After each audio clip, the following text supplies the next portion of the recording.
Hola, buenas tardes a todos. Bienvenidos al webinar Las 5 claves de la operación renta. Este webinar es traído a ustedes por Wigo Software Contable, parte del grupo Informat, y hoy junto a Blanca Vives, fundadora y CEO de la EdTech Potencia Contadoras. Para realizar una pregunta en el Teams, hacen clic en el signo de interrogación y nuestra speaker las irá contestando al final de la sesión o durante la sesión. Damos la bienvenida entonces a Blanca. ¿Cómo estás? Hola, muy bien, gracias. Estamos listos para comenzar. Así es. Súper. ¿Me das el pase, Erika, entonces? Sí, démosle comienzo nomás a la cosa. Muy bien. Muchas gracias por la invitación, chiquillos. Vamos a estar aquí compartiendo una horita aproximadamente de contenido. Primero me gustaría saber si tienen un emprendimiento, si son contadores o contadoras, qué los mueve estar un día lunes a las 5 de la tarde conectados aquí. Ahí Erika me va a estar ayudando en el chat para mostrarnos más o menos de la región donde se encuentran, si algunos están de vacaciones y están aprovechando de capacitarse. Bienvenidos todos. Y vamos a partir con esta charla mientras Erika ahí va recabando a lo mejor algunas respuestas. Me interrumpes nomás, Erika, cuando tengamos algunas de los participantes. Ningún problema. Bien, ¿por qué les pregunto de dónde vienen? Porque obviamente cuando uno está como fuera de Santiago va a necesitar a veces más información, porque sabemos que aquí hay más, a lo mejor está más centralizado en Santiago, y creo que la gracia de la tecnología que llegó para quedarse es que tener un sistema contable, que tener este tipo de webinar, estar en cualquier parte del mundo, en realidad podríamos, gracias a la tecnología de hoy.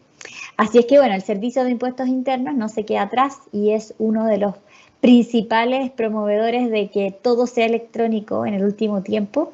Y este proceso de operación renta es clave porque, anticipándome a lo que les voy a contar, lo primero va a ser un cuadre que el Servicio de Impuestos Internos viene realizando hace años, pero que ahora se va a hacer más latente, que es este famoso cuadro entre las ventas de clientes que están vendiendo con Transbank o con Mercado Pago, con cualquier pasarela de pago. Y me adelanto a lo que les iba a contar porque esto de la tecnología hace que también tengamos más fiscalización. Y una de esas claves va a ser fundamental en este proceso de renta porque sabemos que esa información ya venía entregada por Transbank hace varios años atrás, siendo la primera empresa obligada a entregar esa información, pero desde ahora en adelante son más empresas las que se suman a proporcionar esa información. Y entonces, si tú eres emprendedor, si tú hoy día vendes a través de Mercado Libre, Facebook, Instagram incluso, claro, no está conectado el Instagram con el Servicio de Impuestos Internos, pero debes saber que en algún momento nos van a fiscalizar. Y si tú eres contador o contador, es bueno que tú le puedas traspasar esta alerta a los contribuyentes, porque si no después, ¿qué dicen? Ah, la contadora era mala, el contador no me avisó. Entonces, para que evitemos esos temas, yo creo que es lo primero que me gustaría destacar de este proceso de renta 2024. Las fiscalizaciones por ventas a través de las plataformas electrónicas, ¿sí?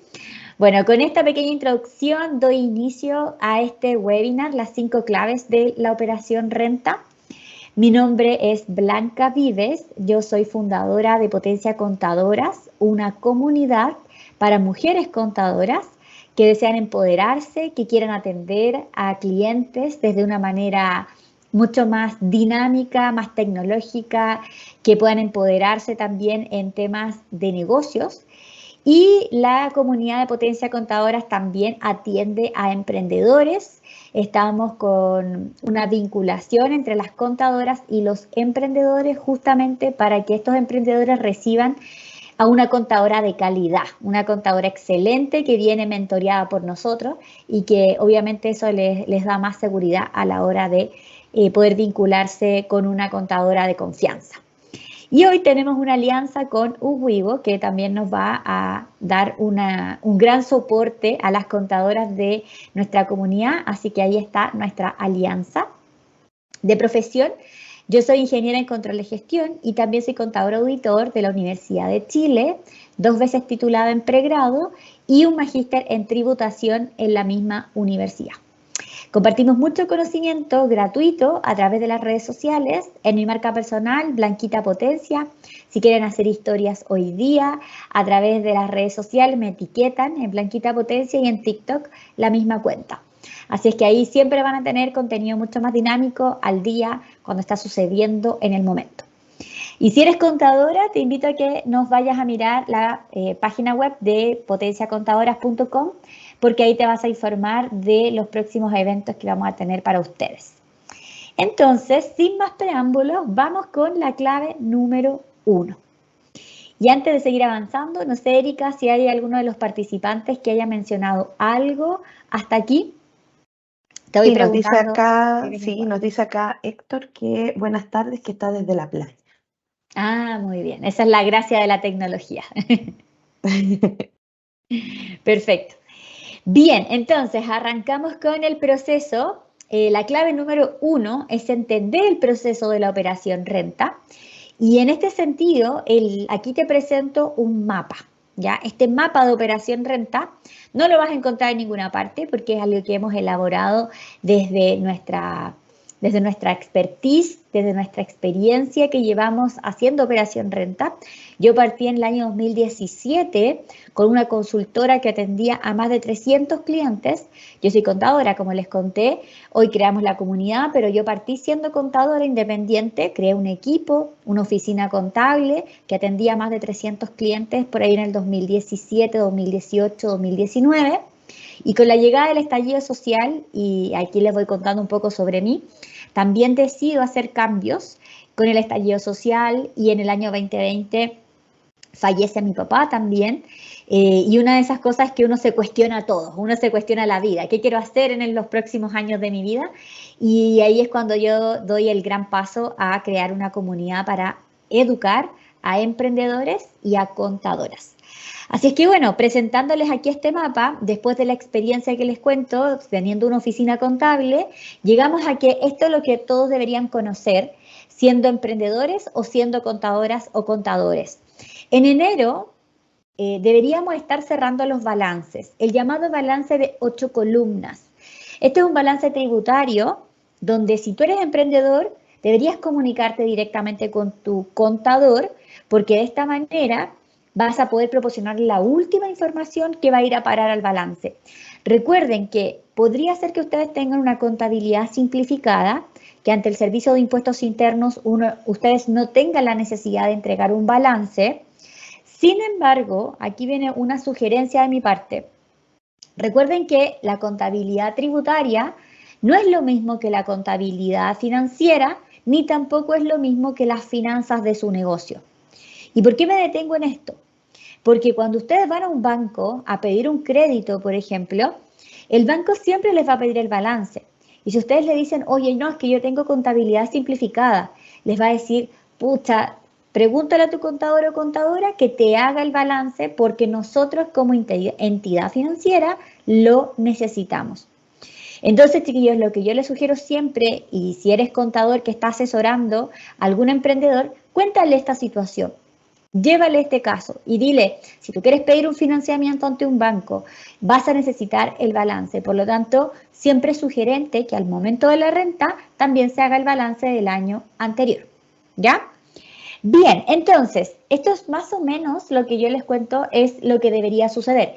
Exactamente a veces no sucede. Por ejemplo, si tú eres emprendedor y te demoraste en pasarle los gastos a tu contador, va a pasar que el contador va a terminar cerrando el balance en febrero, poco antes de las declaraciones juradas. Entonces, es bueno que se comuniquen entre el contribuyente y el contador, contadora, para que de esta manera la información pueda fluir. ¿Ya? Mi sugerencia es que sea en enero con el cierre del formulario 29, que se cierra con última fecha el 20 de enero. Cerramos el formulario 29 que corresponde al de diciembre.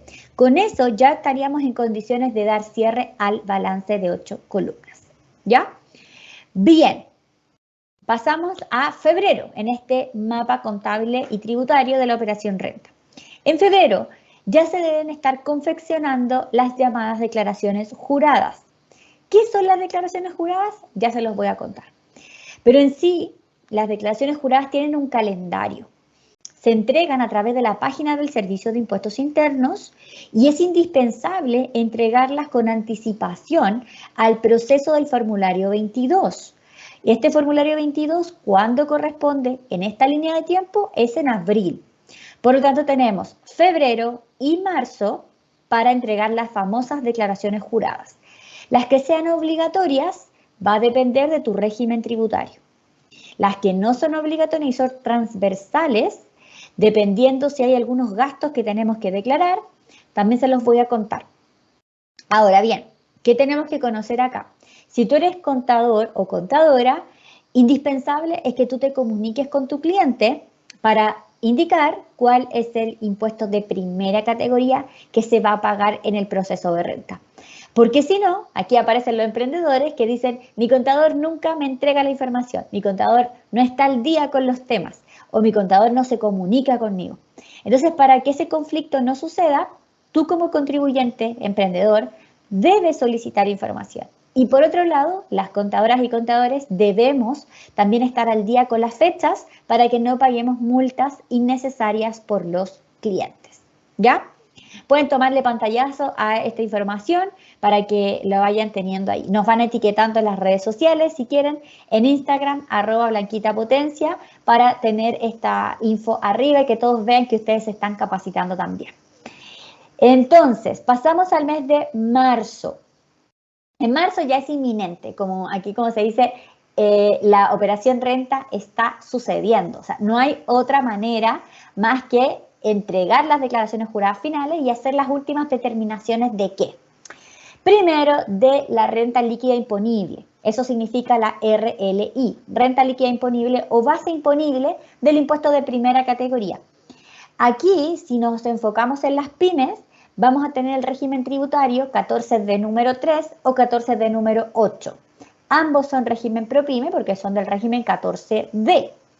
Pero quienes pagan el impuesto de primera categoría solo es el régimen 14D número 3, que es el régimen general. Por eso es indispensable que para ese régimen se haga el cálculo de la RLI, porque de esta manera van a determinar el impuesto a pagar de primera categoría. ¿Ya? Segundo, se determina el capital propio tributario. Eso significa CPT. Ya el capital propio tributario que se determina al 1 de enero del año en curso. Y de esta manera, ese capital propio tributario también se va a utilizar después para el formulario 22 que se entrega en abril. Por eso se determina antes, previamente, ¿ya? ¿Qué significa REE? Son los registros empresariales. Lo mismo, si es un régimen general, 14D número 3, entonces vamos a tener que proporcionar los registros empresariales cuando tenemos esta información, ¿ya? Además, tenemos que proporcionar como contribuyente, es decir, las personas que son emprendedores, si han realizado retiros en esa empresa, ¿ya? Si tú todos los meses te transferías, voy a decir una cifra, 500.000 pesos y te los transferías a tu cuenta personal, de la cuenta empresa a la cuenta personal, eso cuenta como un retiro. Y por lo tanto, también se debe entregar una declaración jurada, que es la que explica el detalle de los retiros, ¿ya? Ahora, esas determinaciones las debería hacer tu contadora o contador y por tanto, para nosotras obviamente es un mes bastante fuerte el mes de marzo porque estamos haciendo este proceso por cada cliente que nosotras tenemos. Por eso a veces es indispensable ayudarnos con los sistemas de contabilidad porque de esta manera el sistema también te proporciona la información fidedigna en el momento exacto. Puedes trabajar desde cualquier parte y eso te ayuda a hacer ciertos cálculos, ¿ya? Bien, pasamos al periodo donde ya entregamos los formularios y ese periodo es abril. Más o menos esto arranca los primeros días de abril, tipo 5 o 6 de abril. Algo que yo quiero mencionar acá. Si bien la primera semana de abril se habilita la página del Servicio de Impuestos Internos para que el contribuyente envíe su declaración del formulario 22, Mi sugerencia, me hago cargo de mis palabras, como se dice acá, los derechos de las opiniones vertidas en este lugar, me hago cargo, yo, Blanca Vives, les digo, no la hagan los primeros días de abril. Sí, usted me dirá, pero Blanca, yo necesito la plata, yo necesito mi devolución de impuestos. Mi sugerencia es que no la hagan los primeros días de abril. Primero que todo, porque si tú la mandas el 6 de abril o la mandas el 10 de abril, la fecha de la devolución es la misma. La misma. Generalmente más o menos hasta el 18 de abril, desde el momento que inició hasta más o menos la quincena, el 18 de abril por ahí, es que vas a recibir devolución de impuestos el mismo día. No hay algo tan anticipado, sino que hasta esa fecha más o menos es igual. Por lo tanto, mi sugerencia es que deja pasar los días. Y claro, obviamente tú necesitas que te llegue lo antes posible, por tanto mi sugerencia es que la envíes unos días previos a la fecha límite, pero no los primeros días. ¿Y por qué? Te preguntarás. Es porque hay cambios que están sucediendo en las declaraciones juradas, personas o empresas que están informando datos sobre tu declaración de impuestos, y si tú le envías los primeros días, normalmente podría salir rechazada, observada, retenida, y eso simplemente por un apuro. Entonces mi sugerencia es que la envíes más bien aplazando este tiempo, obviamente no llegando hasta el final, pero sí aplazando un poco, no los primeros días, para que en caso de que hayan cambios, esos cambios se puedan ver reflejados en la propuesta que te hace el Servicio de Impuestos Internos y así tú puedas enviar sin observaciones esa declaración. Espero que eso haya quedado claro. Y eso también implica que las personas naturales van a entregar su último formulario 22 y las empresas, las pymes, también están entregando formulario 22 al mismo tiempo, ¿ya? Las personas naturales con giro comercial, es decir, que tú tienes una pyme y que utiliza tu propio RUT como contribuyente, entrega solo un formulario. Si tienes una empresa que tiene una personalidad jurídica, van a entregar 2 formularios, el de la empresa y el de las personas que sean socias de ese emprendimiento. Bien, hasta aquí. ¿Hay dudas? Ahí, Erika, si me ayudas con las preguntas. Por el momento nada, están todos atentos, parece. Ah, muy bien, ya, súper. Bien, seguimos. Vamos con la clave número 2. Hay un cambio este año en el impuesto de primera categoría. ¿Ya? Este impuesto hasta el año 2023, el año tributario que acaba de pasar, teníamos un valor de este porcentaje que aplicaba un 10% a la RLI, que es la renta líquida imponible o base imponible. A partir de este año 2024, sube este impuesto de primera categoría a un 12,5%, ¿ya? Perdón, a partir del año 2025, o sea, a partir del año comercial 2024, es que año comercial, recuerden, es el año en que tenemos las operaciones de nuestro negocio, y el año tributario es el año que declaramos los impuestos. Por tanto, año comercial 2024, el que estamos viviendo hoy, va a subir el porcentaje a un 12,5%, pero eso se verá reflejado en el AT 2025, año tributario siguiente. Este año mantenemos, al igual que el 2023, el porcentaje del 10%. Ahora, esta novedad, ¿por qué es tan importante mencionarla?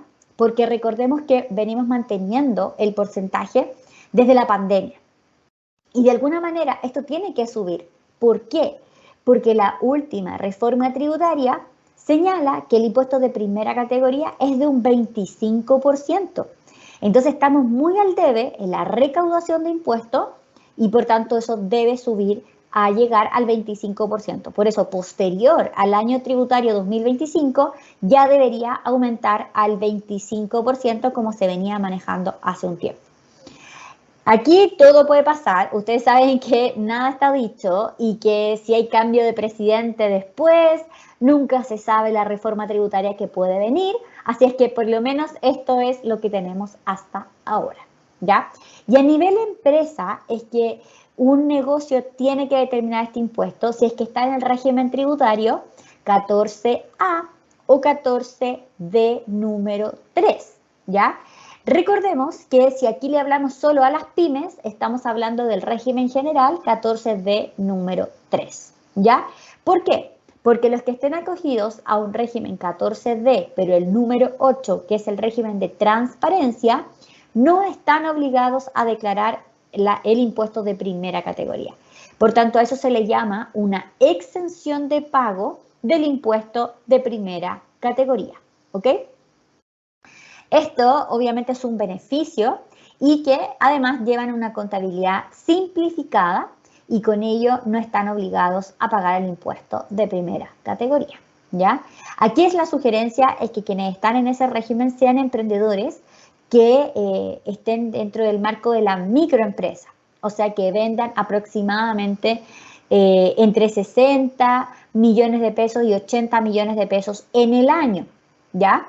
Si se vende más que eso, es verdad que tú podrías seguir en ese régimen, porque el régimen tributario corresponde, no te saca de esto hasta que tú vendes más de 1.000 millones de pesos, ¿ya? Así que no hay ningún problema en mantenerse en el régimen.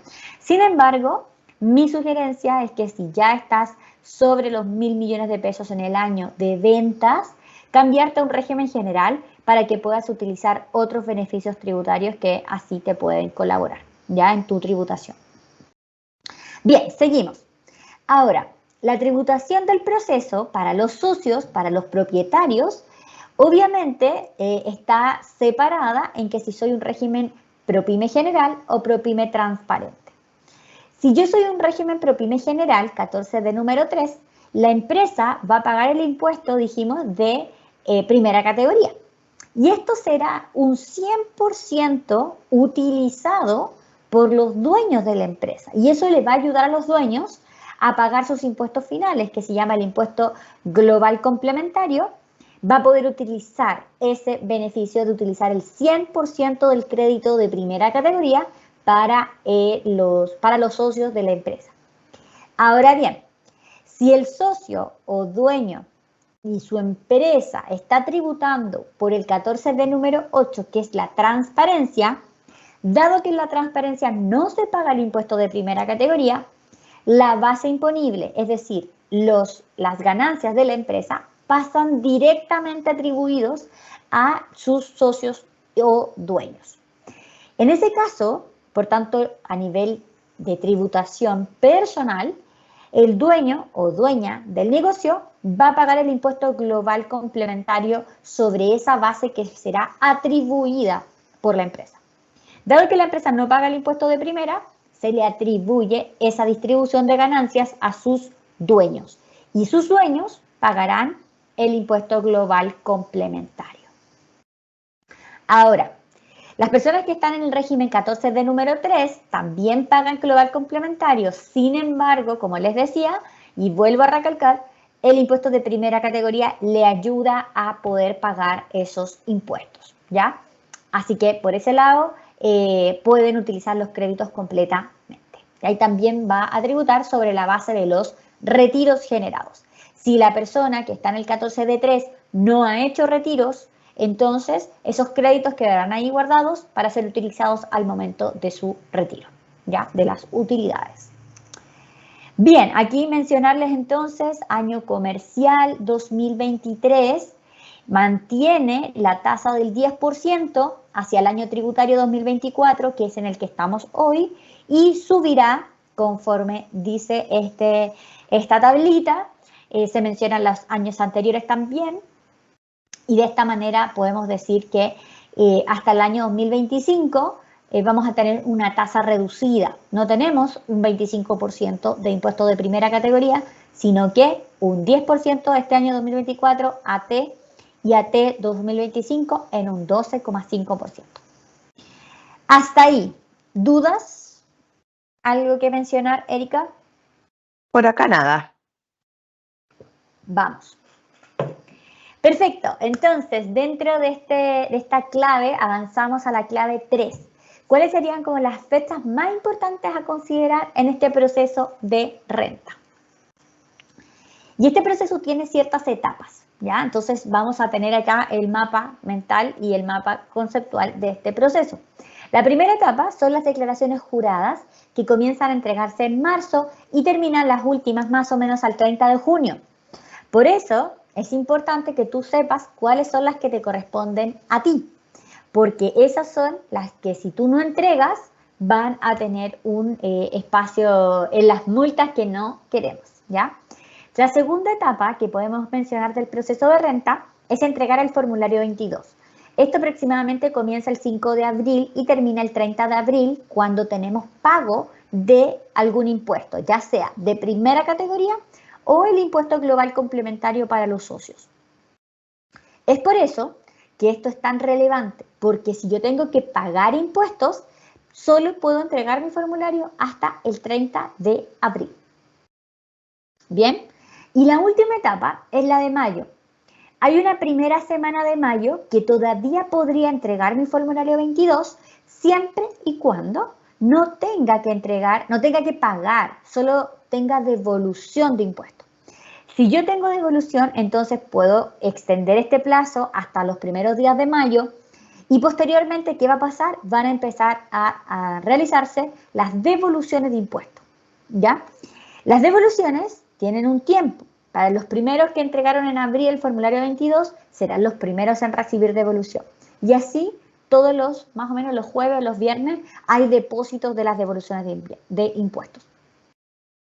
Insisto, no te apures en entregar una declaración de renta, sobre todo para las personas naturales, porque podrían tener observaciones y eso es lo que no queremos, ¿ya?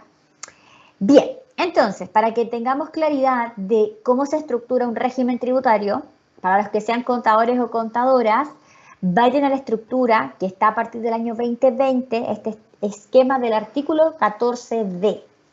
¿Por qué 14D número 3? ¿Por qué 14D número 8?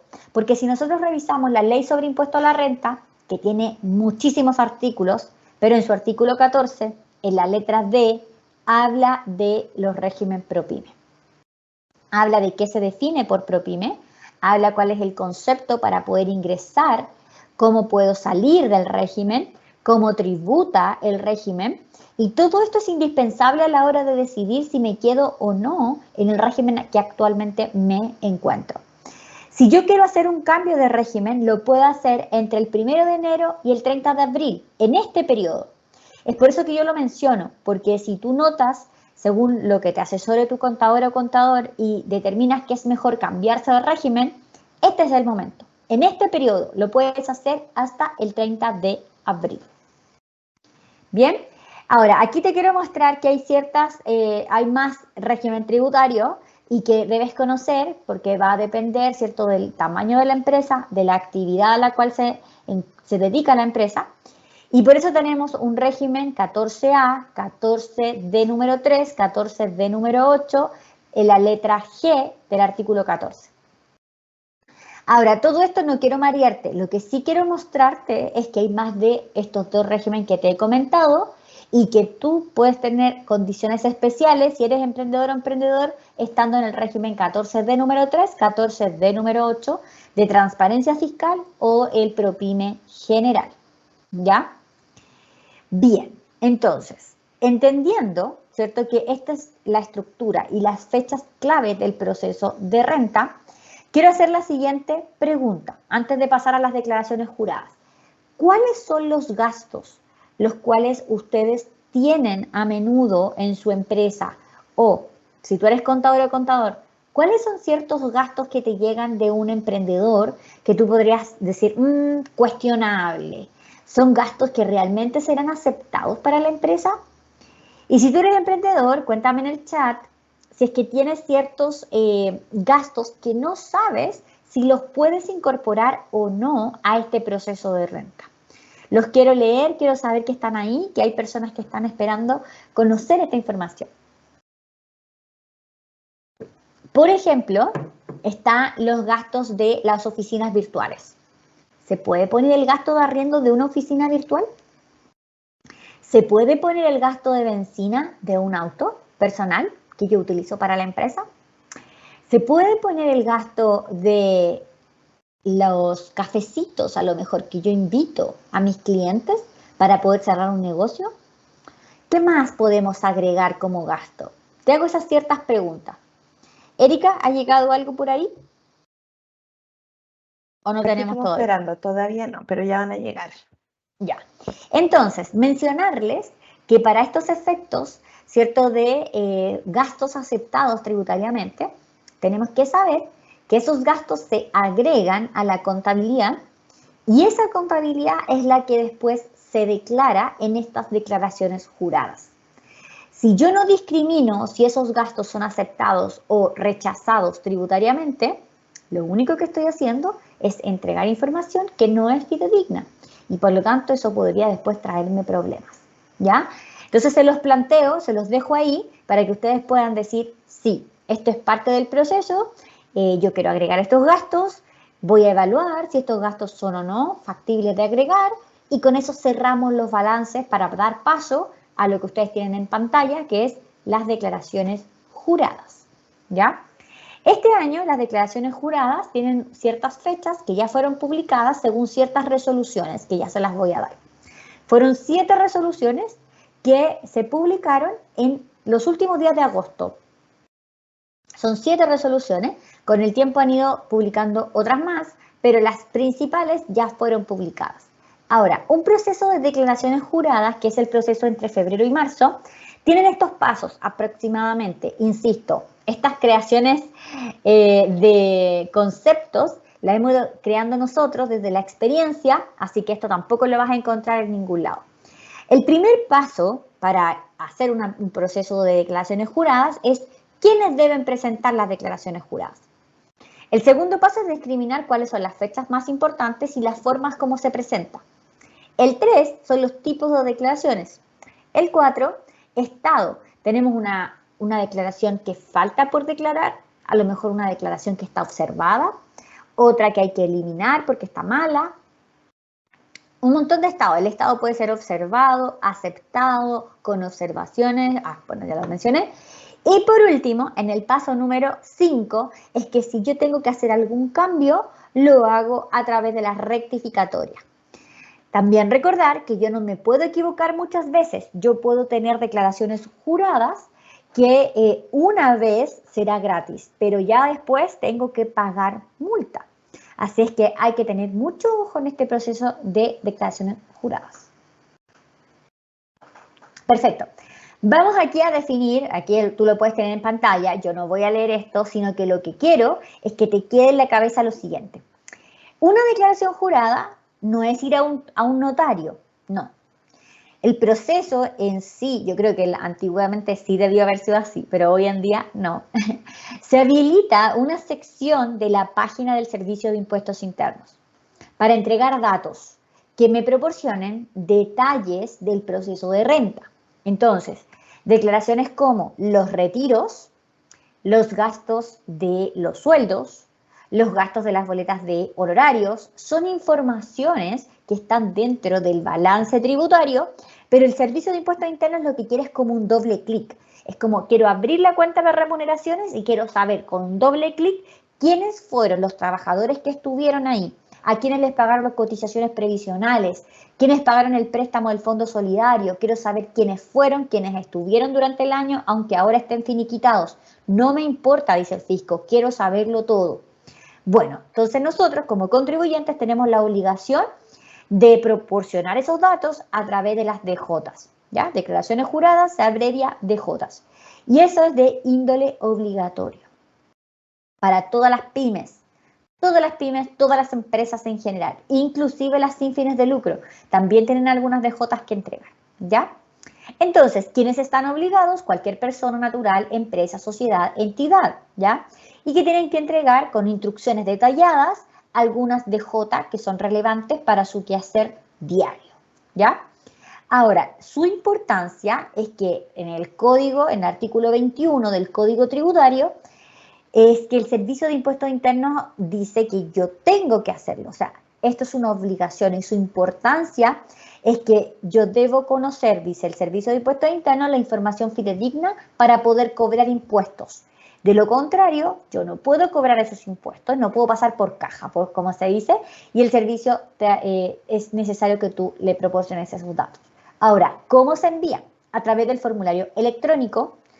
También se puede cargar la información con algunos software. Por ejemplo, tengo entendido que Wigo también tiene algunas DJs que son automáticas, algunas solamente, y esa te ayuda a cargar la información directamente, se descarga del sistema y se lleva al servicio de impuestos internos. Se puede importar un archivo, ¿ya? Y hay transferencia de datos electrónicos cuando tienes un software comercial. Perdón. Entonces, tenemos un asistente también para algunas DJs y eso hay que considerar si es que yo soy un régimen tributario 14 de número 3, 14 de número 8, ¿ya?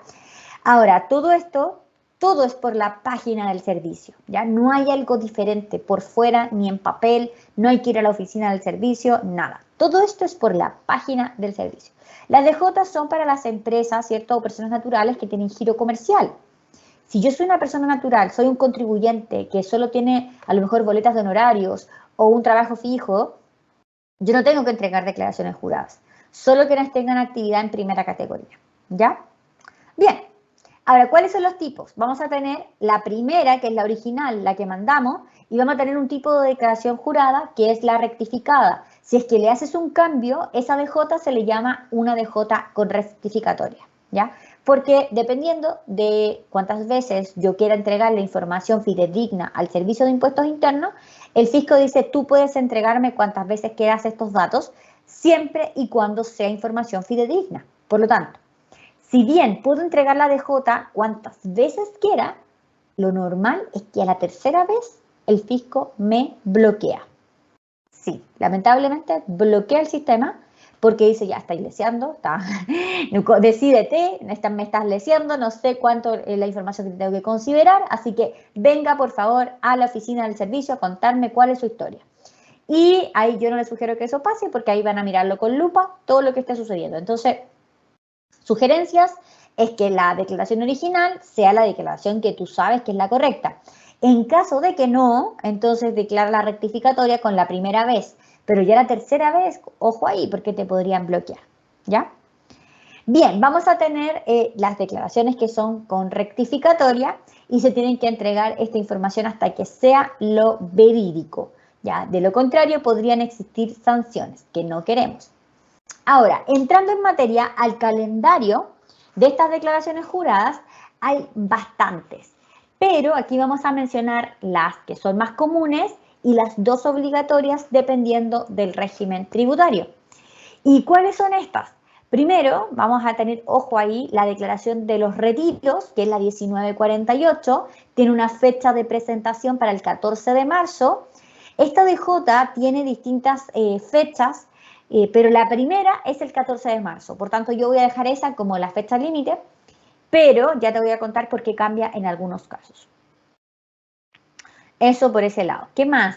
Si seguimos avanzando en el calendario de marzo, nos encontramos con el 25 de marzo, que vence la DJ de los arriendos, la 1835, ¿ya? Y para el caso del 28 de marzo, vamos a tener que vence la 1879, la 1887, la 1947, siendo esta última la del régimen 14 de número 8, la 1887 es la que corresponde a los sueldos y la 1879 la que corresponde a honorarios, ¿ya? Pero como ves, hay otras hasta el 17 de mayo, 28 de junio. Bien, hasta aquí, ¿dudas? Erika, ¿cómo vamos? Aquí tenemos varios comentarios que llegaron, Blanquita. Tenemos acá un anónimo que nos dice gastos en restaurantes. Ya. Claro, si nosotros queremos agregar gastos en restaurantes, va a depender, ¿hay una razón de negocio o no hay una razón de negocio? Esa es la pregunta clave, chiquillos. Porque si ustedes me dicen, claro, yo invité al equipo para que tengamos un equipo más fuerte, que queramos que las personas tengan un espacio distendido para conversar con los colegas de la empresa, etc., claro que se puede. Pero si estamos gastando todos los meses, voy a inventar una cifra, 300 lucas, 400.000 pesos, solo en gastos de restaurante y estamos vendiendo poco, entonces no es factible, porque no es, ¿cómo se dice? No es, se me fue la palabra, pero en el fondo es que no es proporcional, esa es la palabra. No es proporcional cuando yo estoy gastando mucho en estas áreas, como de marketing y publicidad, y no estoy vendiendo tanto. Entonces, ¿se puede? Sí se puede. Sin alcohol. O sea, chiquillos, no puede ir la cuenta con alcohol. ¿Ya? Tienen que ser de una comida, una cena, un café, un brunch, un desayuno, etcétera. ¿Ya? Y no puede ser desproporcionado a los ingresos que se están poniendo, ¿ya? Que se están declarando. Así que, ojo, sí se puede, pero sin alcohol y sin desproporcionar el gasto. ¿Algo más, Erika? Sí, acá Héctor nos dice que normalmente le llegan gastos de vehículos personales de los socios. Y eso es lamentable. Héctor, tú y yo sabemos que eso no se puede. Y efectivamente, si tú eres emprendedor que está aquí, por favor nos lo haga, porque nosotros como contadora o contadores, la verdad es que nos dan ganas de romper esas boletas. Y no se puede, porque el vehículo de particular no se puede incorporar dentro de lo que tenemos como gasto aceptado, a menos que el vehículo de trabajo cumpla con ser un vehículo de trabajo propiamente tal, y eso significa que sea una camioneta, que sea un furgón, que sea una van, transporte de pasajeros, un camioncito. Esos serían vehículos de trabajo, pero si se trata de un City Car que no tiene autorización del Servicio de Impuestos Internos para ser usado para uso de la empresa, entonces esas bencinas no se agregan, ¿ya? Bien, ¿algo más por ahí? Sí, mira, acá dice, tengo una pyme de personalización de productos. Cuando voy a comprar mis insumos, tengo que pagar estacionamiento. ¿Se incluye? La primera pregunta que uno se debe hacer para saber si puedo agregar o no esos estacionamientos, el tag, la benzina, todo lo que sea un gasto asociado a un vehículo, la primera pregunta es, ¿el vehículo cumple con la característica de ser un vehículo de trabajo?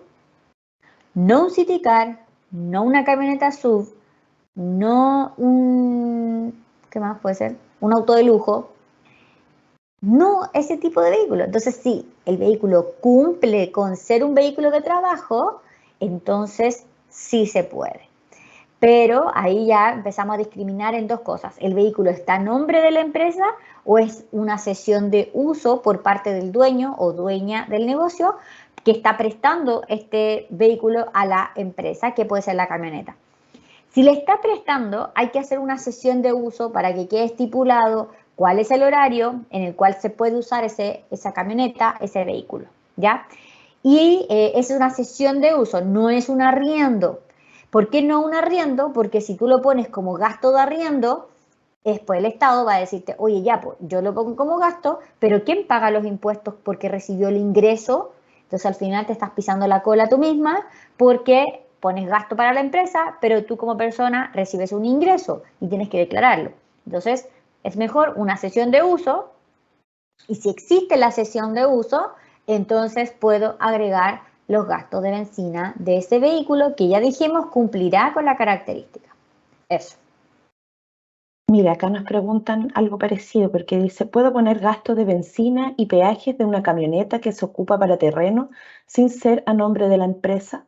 Perfecto. Entonces, la solución para eso, la primera respuesta es que sí se puede, pero para regularizarlo, el que sea el propietario del vehículo, de la camioneta, tiene que hacer una sesión de uso ante notario para ofrecer entonces a la empresa en un horario establecido o en unas fechas establecidas, como ustedes lo quieran determinar, el uso de su camioneta personal para la empresa. Eso es. Ya, acá tenemos, dice, con respecto al pago de impuestos de las pymes y su relación con la tributación de los socios, la consulta es, ¿rebajas el impuesto pagado o el incremento de este? Y ahí entramos como a la matemática propiamente tal. Entonces, lo primero que tenemos que hacer, ¿cierto?, es determinar una renta líquida imponible. Y la renta líquida imponible es la que va a determinar el impuesto que yo tengo que pagar. Entonces, para determinar la renta líquida, tengo que saber cuáles fueron los ingresos, cuál fue el balance, ¿cierto? Determinar el balance, hacer los ajustes de la renta líquida imponible y ahí determino el impuesto de primera categoría sobre la renta líquida imponible. ¿Ya? Después los gastos del incremento y toda esa cosa ya vendrá después para el proceso de hacer las declaraciones juradas, saber cuántos retiros hizo la persona, y ahí tenemos que ya hacer los registros empresariales, y ahí vamos a ir determinando si yo agrego ese crédito, saco ese crédito, de dónde saco crédito y demás. Ya ahí ya entramos en la matemática pura. ¿Ya? Así que eso quedaría para una parte 2 a lo mejor de este webinar. ¿Algo más por ahí? Y dice acá, las declaraciones juradas, si no hay movimiento, ¿se envían de igual forma? Las declaraciones juradas sí, porque entregan más información de lo que, de que solo hablemos de base imponible. O sea, si la base imponible es 0, porque si tengo pérdida no tengo que pagar impuestos, igualmente si yo tengo socios, tengo que entregar y tengo una SPA o tengo una empresa donde tenga más de un socio, en realidad tengo que entregar el porcentaje de cuánto yo soy propietario de esa empresa, por ejemplo, y si tengo el régimen 14 de número 3, tengo que entregar la DJ 1948 para decirle al fisco a través de la DJ, pese a que yo no haya hecho retiros, igual tengo que hacerla para yo decirle Blanca Vives tiene 100% las ganancias o 100% la participación en esta empresa. Entonces, a pesar de que no me asignan a mí una renta, sí tengo que declarar mi participación en esa empresa. Lo mismo pasa con la DJ del 14 de 8, por ejemplo, del transparencia, si bien podría ser que haya pérdida, y en ese caso, si hay pérdida, no hay atribución de renta, los socios sí van a tener PPM, al cual van a poder tener acceso. ¿Y cómo se distribuye el PPM de la empresa?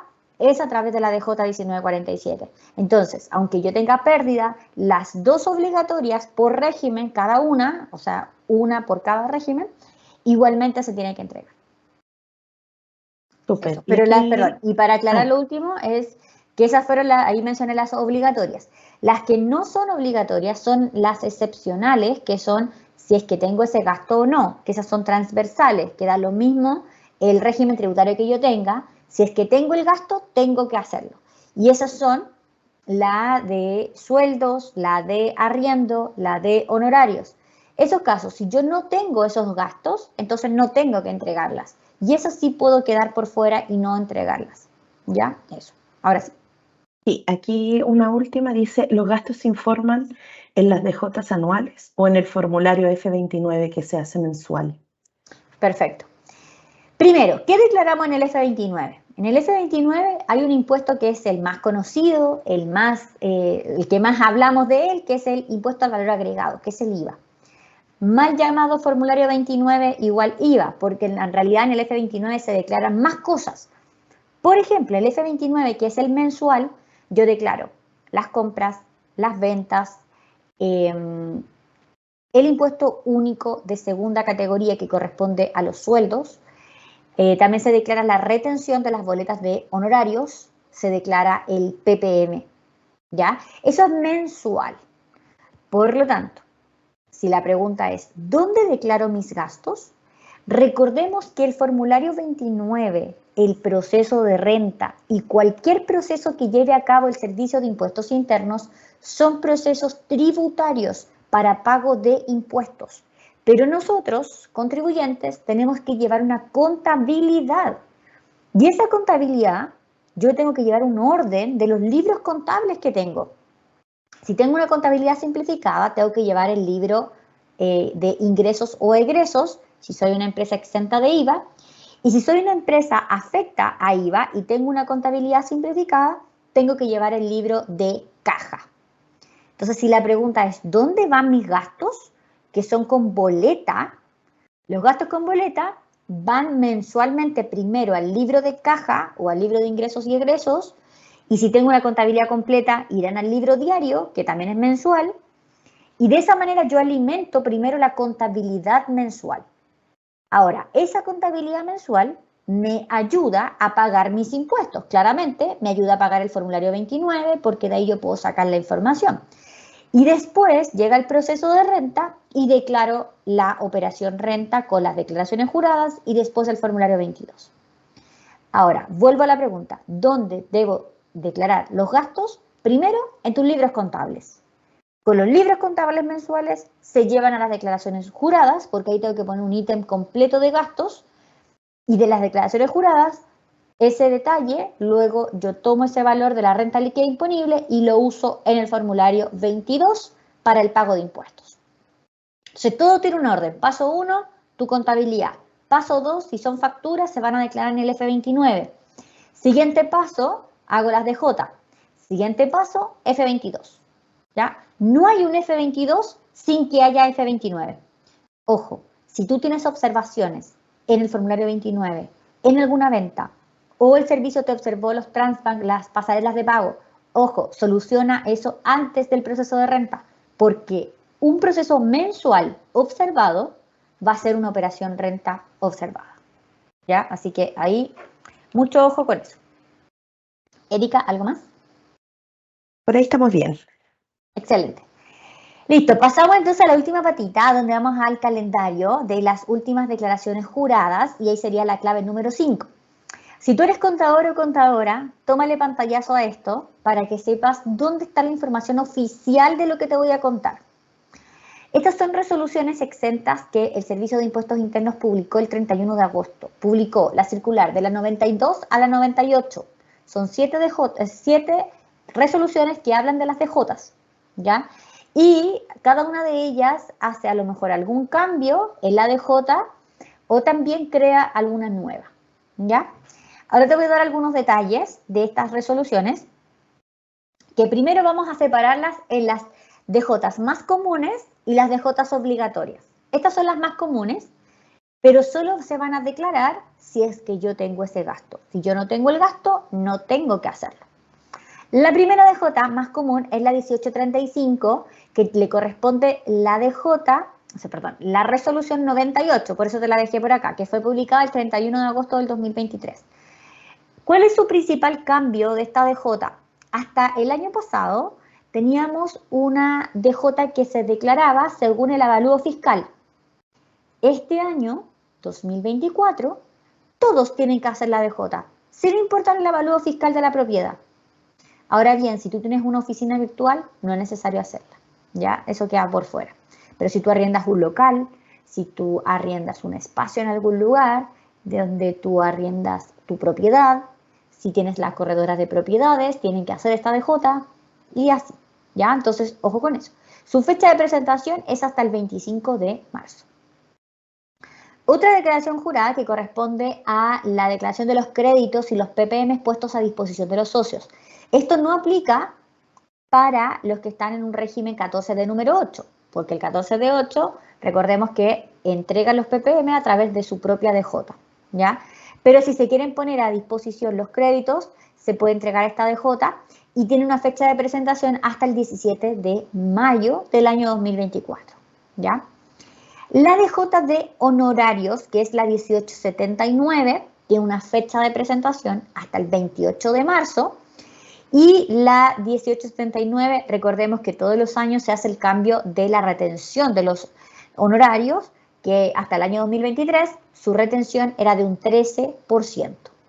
Subió la retención para este año 2024 a un 13,75%.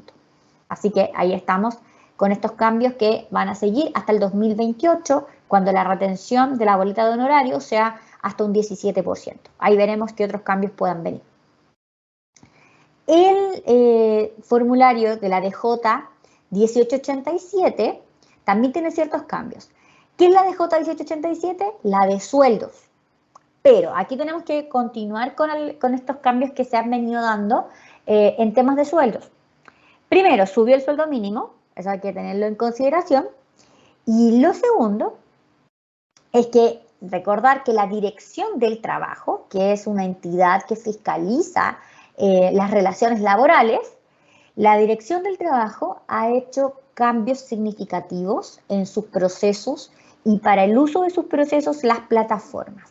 Su plataforma digital, donde las contadoras y contadores sufrimos cada mes entregando libros de remuneraciones, subiendo contratos, agregando ahí también cuando hay anexos de contrato, las cartas de amonestación y muchos procesos que antes eran en papel, ahora se hacen a través de la página de la Dirección del Trabajo.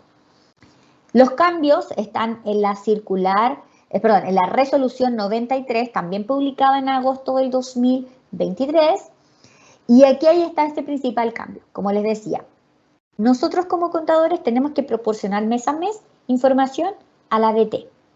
Cuando la empresa tenga más de 5 trabajadores, es obligatorio entregar los libros de remuneraciones. Pero aquí hay un cambio. A partir del año pasado, la ADT construye, junto al Servicio de Impuestos Internos, la DJ de sueldos con la información que tiene cargada en la ADT. Por lo tanto, si tu contador o contador dice, chuta, no, yo no le creo lo que dice la ADT, todavía ahí estamos en marcha blanca, qué sé yo, hay que tener cuidado, porque entonces tengo que entregar mi declaración jurada antes de que la ADT la entregue, para que yo pueda utilizar la información que nosotros tenemos en nuestros sistemas, ¿ya? Entonces aquí mi sugerencia es que antes de la quincena de febrero, ya se entregue la información si es que tú no quieres confiar en lo que la ADT va a construir para ti. De esta manera me anticipo y entrego mi DJ. De lo contrario, la DJ va a ser enviada por la misma Dirección del Trabajo en conjunto con el Servicio de Impuestos Internos, ¿ya? Bien, si se te pasa el plazo, no importa porque ¿hasta cuándo? Se puede entregar hasta el 28 de marzo. Pero, como te digo, si tú no quieres tomar la información de la ADT, entonces tienes que hacerla antes de la quincena de febrero para que esto no se mezcle esa información, ¿ya? Ahora, me voy a la declaración jurada del 14 de número 3, que es una de las más comunes y es obligatoria para este régimen, ¿ya? El 14 de número 3 tiene 3 fechas para la DJ 1948, siempre y cuando va a depender de la personalidad jurídica que tenga esta empresa. Por ejemplo, si es una sociedad anónima, tengo que entregar la DJ acá el 14 de marzo. Es la primera presentación, la primera fecha. La segunda es el 27 de marzo, sociedad para las sociedades con socios personas jurídicas, ¿ya? O sea, cualquiera.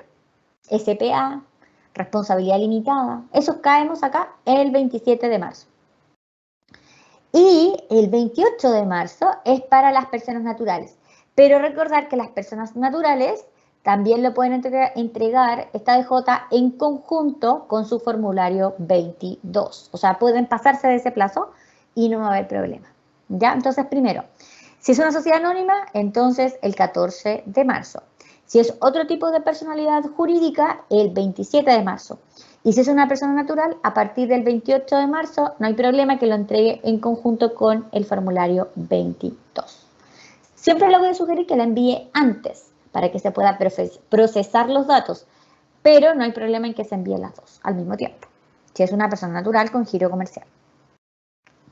Aquí están los detalles para un 14 de número 8, que es el régimen de transparencia, su base imponible que está exenta del régimen del impuesto de primera categoría. Esta DJ es la 1947, ahí se entrega la base imponible y se le asignan los PPMs a los dueños. Su fecha de presentación máxima es hasta el 28 de marzo, ¿ya? Y si es un empresario individual, es decir, una persona natural con giro comercial, se puede entregar en paralelo con el formulario 22. Ahora, aparece esta DJ que tengo que entregar según la resolución 97, que fue entregada en agosto del 2023. Está la declaración de los bienes físicos del activo inmovilizado y otras operaciones por inversión en proyectos, ¿ya? Importante, si eres contador o contadora, leer en detalle sobre esta reforma, o sea, en realidad sobre este detalle de esta nueva DJ, y en realidad para que tú sepas cuándo aplica y cuándo no aplica, ¿ya? Ahora, una pyme en general, posiblemente, digo, si factura hasta los 60 millones de pesos en el año, se dedica más bien a comprar y vender, por tanto no es necesario que la entregue si no tiene estos proyectos de inversión, ¿ya? Bien. Entonces, para que vamos recapitulando, vamos a tener DJs que son las más comunes, que son transversales, que no importa el régimen tributario, y vamos a tener DJs en las cuales sí importa su régimen tributario y su obligación es entregar la que le corresponda según el régimen, ¿ya? Y algo que me gustaría destacar también es esto, que son las resoluciones finales, donde están los formatos de la DJ para este año 2024, ¿ya? Bien, con esto respondemos dudas. Les agradecemos haber estado aquí conectados y conectadas. Si eres emprendedor o emprendedora, te invito a que me sigas en mis redes sociales, en Blanquita Potencia, y así podemos seguir conectados. Si eres mujer contadora, te invito a que te unas al Instagram de Potencia Contadoras y entras a nuestra página en potenciacontadoras.com porque vamos a estar compartiéndoles contenido, sobre todo en nuestra comunidad de mujeres contadoras. Así que ahora me quedo respondiendo las dudas. Erika, si ha llegado algo por ahí, tú me ayudas, y agradecerles a todos por el día de hoy. Mira, acá Enrique nos dice 14 de N3 y 14 de número 8. La DJ por sueldo lleva un valor que es distinto al valor total, porque por lo general los sueldos de diciembre e imposiciones de diciembre por lo general se pagan en enero del próximo año. Ya, en general no es así propiamente tal, porque la DJ incluye todos los sueldos, incluye hasta el sueldo de diciembre, aunque no sea pagado. ¿Dónde va a haber una diferencia? La diferencia va a estar en lo que después llevamos del gasto de la DJ al formulario 22, donde está la real renta líquida imponible, que es por lo cual vamos a declarar el impuesto. Entonces, la DJ, vamos a poner una cifra, la DJ podría tener un valor de, no sé, 12 millones de pesos, porque durante todo el año se pagaron esos sueldos, sueldo mínimo, no sé. Entonces, la DJ dice de enero a diciembre, con todo, incluyendo el impuesto único de segunda categoría. Todo. DJ. Pero después, yo en la renta líquida imponible, cuando declaro, ¿cierto? Y después lo llevo al formulario 22, ahí yo podría poner, no sé, 10.500.000. Amén. Menos, ¿cierto? 10.500.000.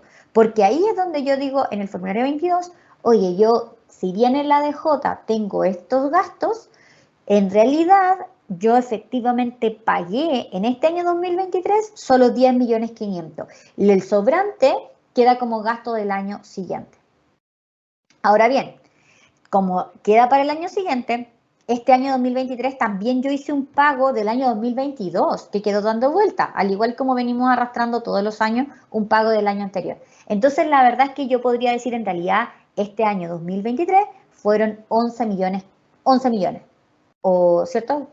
Porque el otro eran 12 millones, 11 millones este año. ¿Por qué? Porque son 10.500.000 correspondientes a este año, más el saldo que me quedó del año 2022 que pagué finalmente el 2023. Entonces, ¿dónde están esos cálculos? Van al formulario 22, pero la DJ es la DJ que corresponde a enero a diciembre. Eso. Súper. Acá nos preguntan, dice, hola, un 14 de 3, contabilidad completa. Debe presentar la DJ 1847, balance 8 columnas y presentar la trazada. Muchas gracias. No, no necesariamente. No tiene que, lo que uno que tiene que presentar de manera obligatoria, un 14 de número 3. Perdón, ¿la pregunta era el de 3 o el de 8? De 3. Ah, ya. Entonces, la única DJ obligatoria del D3 es la que corresponde a los retiros, que es la 1948. Esa es la DJ que tiene que presentar obligatoria. Genial. Acá nos preguntan 14 de 3, contabilidad completa, base de 8 columnas.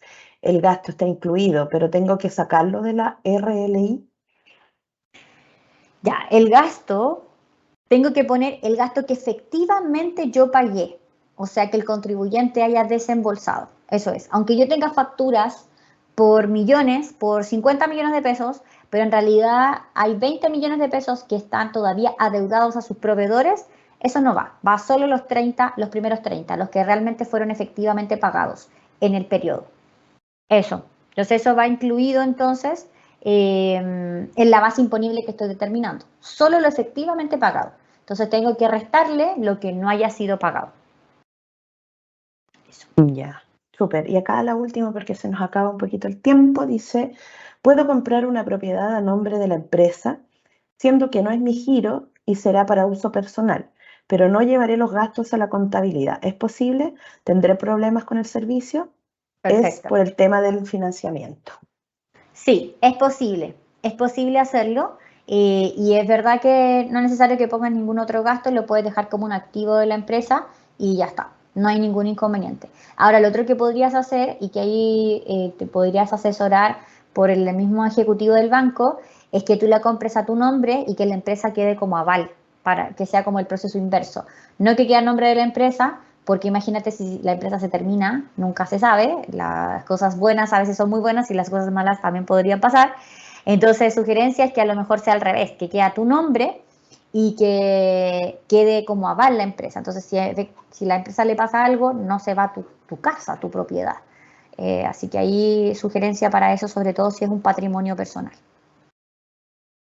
Súper, ahí parece que ya contestamos todas las preguntas. Te quiero agradecer, Blanca, quiero agradecer también a todos los asistentes a este webinar y les voy a comentar también que se va a enviar la grabación al correo con el cual se registraron en el webinar. Por si acaso quieren saber más sobre este webinar. Así que eso, muchísimas gracias a todos. Muchas gracias, Muchas gracias. Blanca. Nos Gracias. vemos en otro webinar. Estamos en contacto. Un abrazo. Chau, chau. Chao.